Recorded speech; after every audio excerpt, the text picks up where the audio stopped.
I was depressed. Clinically depressed. I was on antidepressants a couple of times back in the day. Just really at the sort of darkest times, just could not get out of bed. Literally wanted to just disappear. I literally just didn't want to exist. I just was like, I don't care. Even if I had a job to go to, I just didn't care. I didn't care that I didn't go in. I didn't care that I didn't even call in sick. The lack of care and worthlessness and unmotivated and just numb and sad and all the things. And it's a horrible place to be, and I don't wish it on anyone. And if you're struggling with that, then my sympathy really does go out to you, because it is a horrible thing to deal with. And I really do think it's really hard to sympathize with it, because it is something, if you haven't experienced it, it's really hard to explain.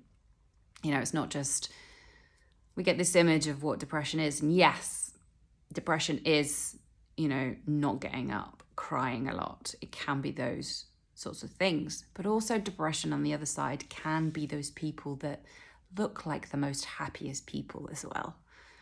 So I kind of had both.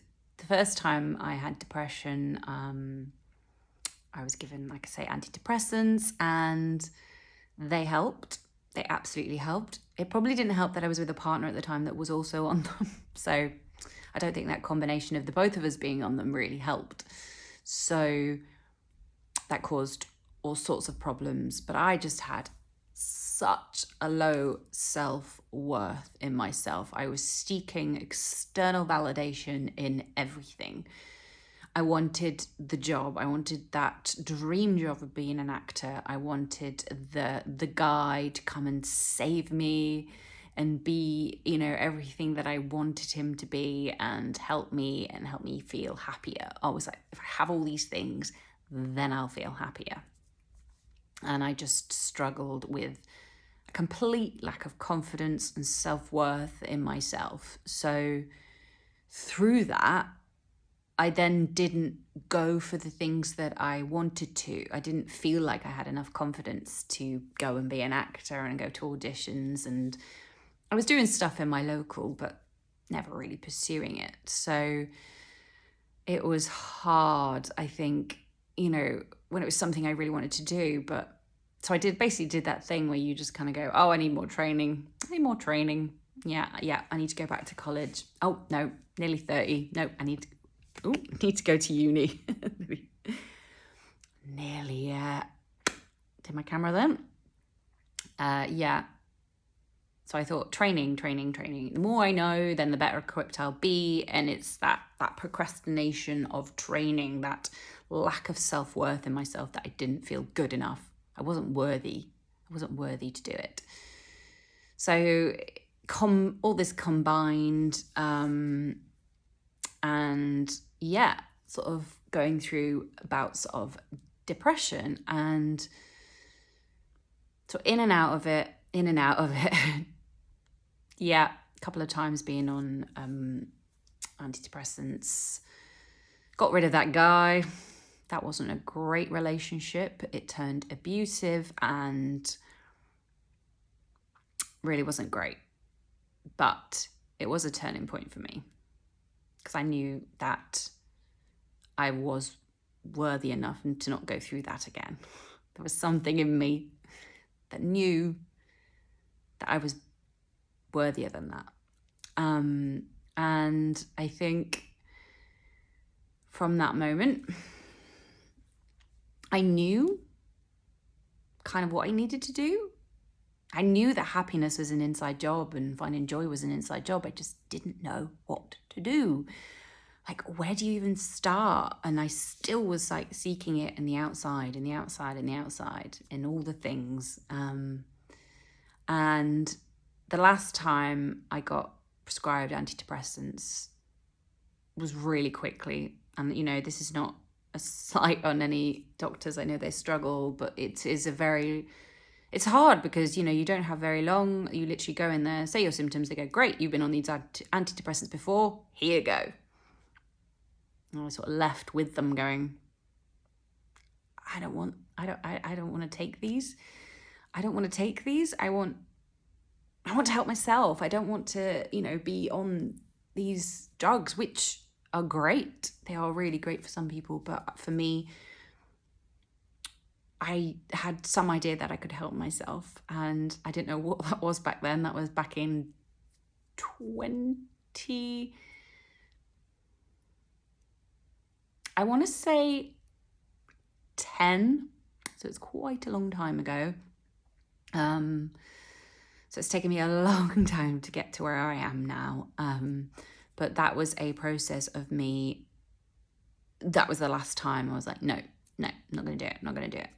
And then through various other things, sort of getting the job, deciding that I was going to get the proper 9-to-5 job, did that, hated it, did all the things, just kind of still was looking outside things for validation. I was dabbling in things like meditation and yoga, but they were more of a cure than a preventative measure. I didn't quite grasp the concept of prevention, which is a lot of these practices are. Prevention is better than cure. And in 2018, it might have been a little bit before that, but I went for it. I was like, I want to be an actor. This is something I really, really want to do. And I just went for it. And I became an actor. And I got a few jobs. I did a massive summer tour. Off the back of that tour, the 2 shows that I did with that company, I then got to go to China and do 2 tours there. One at the end of 2018 and then one at the beginning of 2019.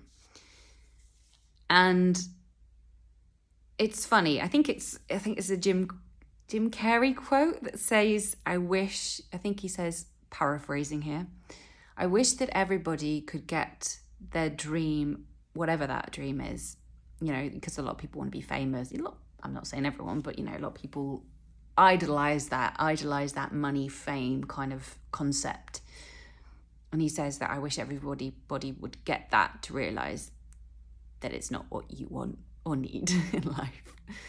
And I love that. And that's basically what happened to me. And I got the job. I got the job that I'd always wanted, and I still wasn't happy. And I thought, oh, what do I do now?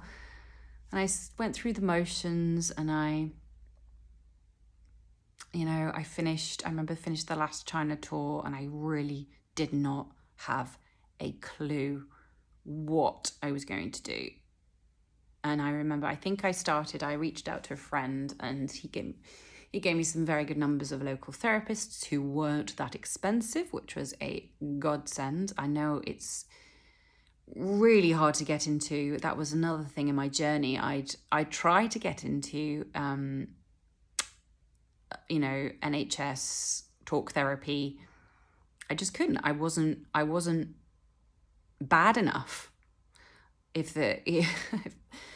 just wasn't, I think you literally have to be in a really, really bad situation. And I know that it's not their fault at all, but they're kind of putting out fires when they're happening instead of kind of, it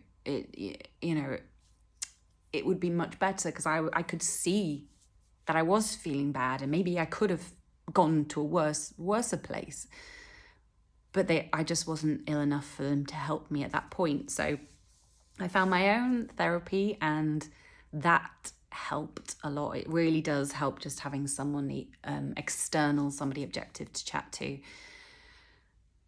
And then off the back of that, I got a job at the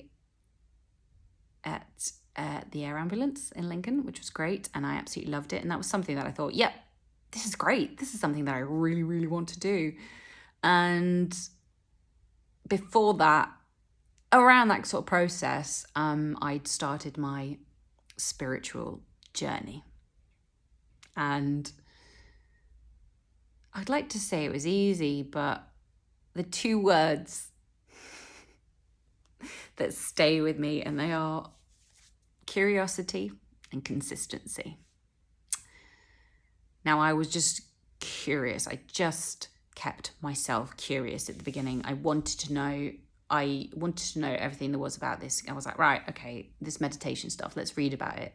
I found breath work. Okay, let's read about that.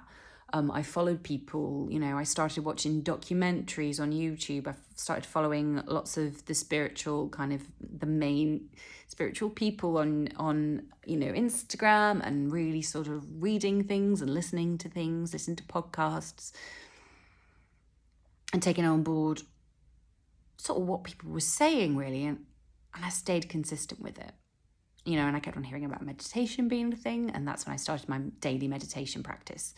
I literally did it like 3 minutes a day, if that, maybe 3 or 5 minutes a day. That was lit. And I did that for a bit because that's all I felt like I could do. And at the time I was living in this not great shared accommodation with a lot of younger people than me, who I just didn't want to be there. I was in a tiny little room and I hated it. And I was doing a temp job at the time that I didn't particularly like. And I thought, well, if I could be happy now, this thing, okay, happiness is an inside job. If I could be happy now, where there is nothing external, there's things, like family and friends that were great, but a lot of these so-called external validations were not there. And I thought, okay, well, that supposedly doesn't matter. Happiness is an inside job. Okay, well, if I can figure out how to be happy now, then I've cracked it. And that was where my journey started. And I just kept that with me. I just kept that notion of, okay, happiness is an inside job. Let's go within. Let's be curious. Let's be consistent with it. And that stayed with me literally until now. And that was probably happening in 2019. Excuse me. And then it sort of escalated in 2020 when the lockdown happened. I got furloughed and my kind of spiritual kind of journey expanded. So I just wanted to share a little bit about my backstory and how I got to where I got, because I think it's good to share and be vulnerable and put myself out there, because I didn't just, I'm 43 now. I'm 43 now, and I didn't start this journey until, 2019? So that's only 3 years ago, three or 4 years ago. It's not that long. So that was when I was 40. I just turned 40. So there is always time to change. You are not set as the person you think you are, no matter what age you are. That doesn't matter. You can change. So thank you for listening.